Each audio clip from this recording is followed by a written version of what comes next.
নমস্কার বন্ধুরা, আজ আবার নতুন একটা রেসিপি নিয়ে চলে এলাম। এখানে আমি কেটে নিয়েছি ঝিঙে, কচি কচি ঝিঙে, আর আলুও ঝিঙের মতন এরকম ছোটো ছোটো করে নিয়েছি। ঝিঙে আলু দিয়ে আমি আজকে কী মাছ দিয়ে রান্না করবো দেখুন। এটা হচ্ছে সরপুঁটি। ঝিঙে আলু দিয়ে আমি আজকে সরপুঁটি হালকা মশলা দিয়ে পাতলা ঝোল করবো। গরমের সময় খাওয়াও ভালো, খেতেও ভালো লাগে। যাই হোক, আমি রেসিপিটা শুরু করি, আপনারা সবাই সঙ্গে থাকুন। গ্যাসে একটা কড়াই বসিয়ে দিয়েছি, কড়াইটা গরম হয়ে গেছে। আমি মাছ ভাজার জন্য তেল দিয়ে দিলাম। তেলটা গরম হয়ে গেছে, আমি একটা একটা করে মাছ দিয়ে দিচ্ছি।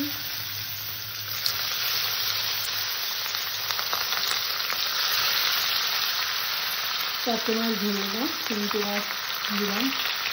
যদি 3টে দিয়ে নাড়িয়ে যদি এটাকে ধরানো যায় এটাকে দিয়ে দেবো। এটা করে দিয়ে দিলাম। মাছ কাটাটা আমি সুন্দর ভেজে নেব।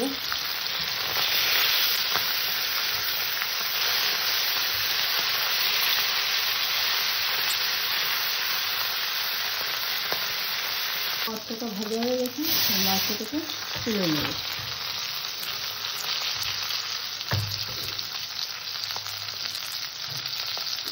আমি এই কড়াইটাকে একটু সরিয়ে নেব। একটা প্যান বসিয়ে দিলাম, গরম হয়ে গেছে।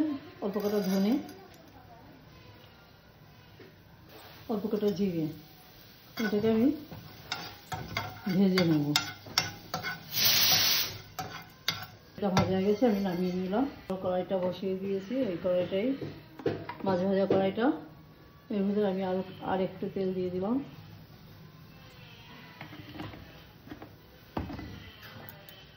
দিলাম আমি রাঁধুনি। সর্বপ্রথমে আমি আলু কাটা দিয়ে দিলাম। আলু কাটাকে একটু হালকা করে ভেজে নেব।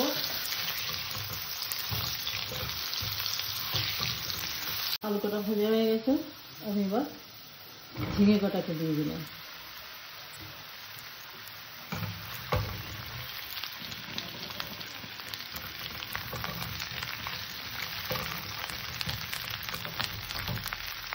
স্বাদ অনুযায়ী লবণ দিয়ে দিলাম, হলুদ।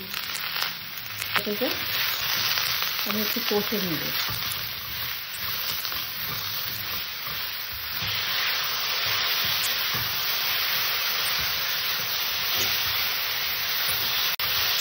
তরকারিটা যখন কষা হয়ে গেছে, আমি এখানে এবার জল দিয়ে দেবো।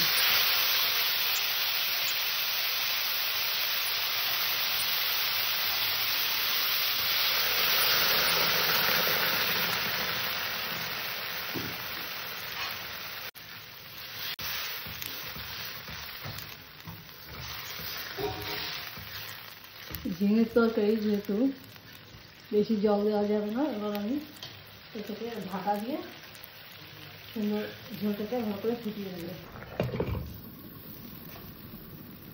খুলে আমি কটা কাঁচা লঙ্কা দিয়ে দিলাম।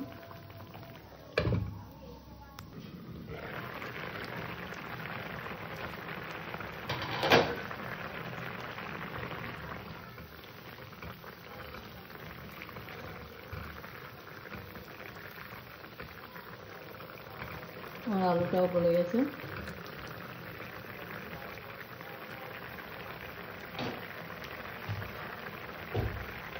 ভেজে রাখা মাছ চেপে দিয়ে দিলাম।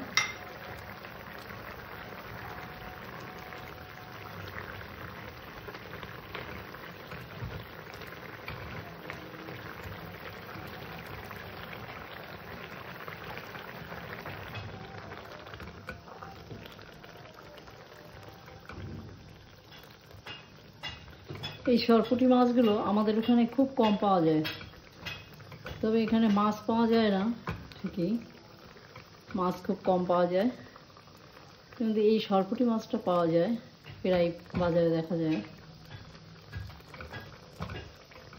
একদম নদীর মাছ, টাটকা মাছ।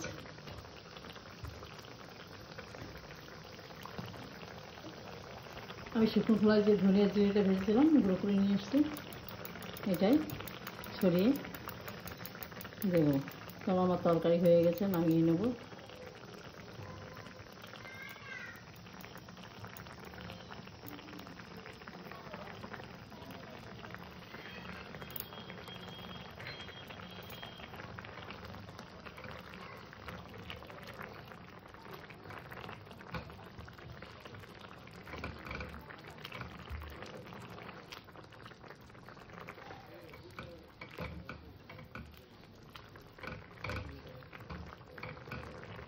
তরকারিটাকে আমি নামিয়ে নেব।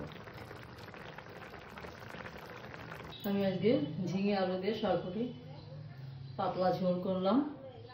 আমার আজকের রেসিপি এই পর্যন্ত। আমার চ্যানেলে যারা নতুন, আমার চ্যানেলটা সাবস্ক্রাইব করো, যারা পুরনো লাইক শেয়ার কমেন্ট করো। নমস্কার।